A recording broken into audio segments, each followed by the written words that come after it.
இன்றைக்கு புதிதாக பேச வருகிற ஒரு பேச்சாளராக இருக்கிற பெண், எனக்கு ரொம்ப சந்தோஷம். ஒரு மீட்டிங் தான் பேசியிருக்கு. அடுத்த மீட்டிங் ஏமா வரியான்னு கேட்டால் இல்லை நான் நடுவராயிட்டேங்குது.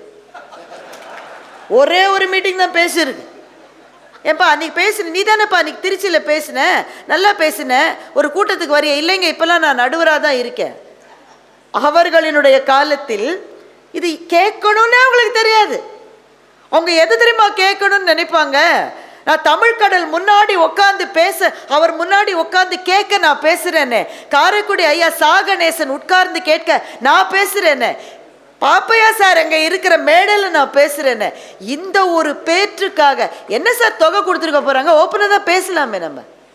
அக்கா 100 ரூபாய் பெரிய தொகை அக்கா, ரொம்ப அதிகம். எங்கள் நடுவரில் 25 ரூபாய்க்கு எத்தனை நாள் பேசியிருக்காருன்றீங்க? அவரை சைக்கிள் பின் சீட்டில் உட்காத்தி வச்ச பல மீட்டிங் கூட்டிகிட்டு போயிருங்க. ஒரு நாள் ஒருத்தர் வந்து ஐயா வாங்க போகலாம் சைக்கிள் எடுத்து பார்த்தா பின் சீட்டே இல்லை அந்த சைக்கிளில். எப்படியா உட்காருவா? முன்னாடி உட்காருங்க, அந்த பாரில் உட்காரு. அப்படிலாம் இப்படி வளர்த்த துறைதான் பட்டிமன்றமும் கருத்தரங்கமும் கவியரங்கமும். மறந்துடாதீங்க. நான் பேசுகிற போது நகைச்சுவைக்காக நான் ஜாலியாக பேசலன்னு நினச்சிட்டு தான் வந்தேன். அப்படி பேச முடியல என்னால். எனக்கு நெகிழ்ச்சியாக இருக்குது இப்போ. ஏன்னா இன்னைக்கு ரொம்ப லைட்டாக சில பேர் எடுத்துக்கிறாங்க. மேடையிலேயே டான்ஸ் ஆடுவது, இரட்டை அர்த்த சொற்கள், நடுவரை வாடா போடான்னு ஒரு பொண்ணு பேசிக்கிட்டு இருக்கு ஒரு பட்டிமன்றத்தில்.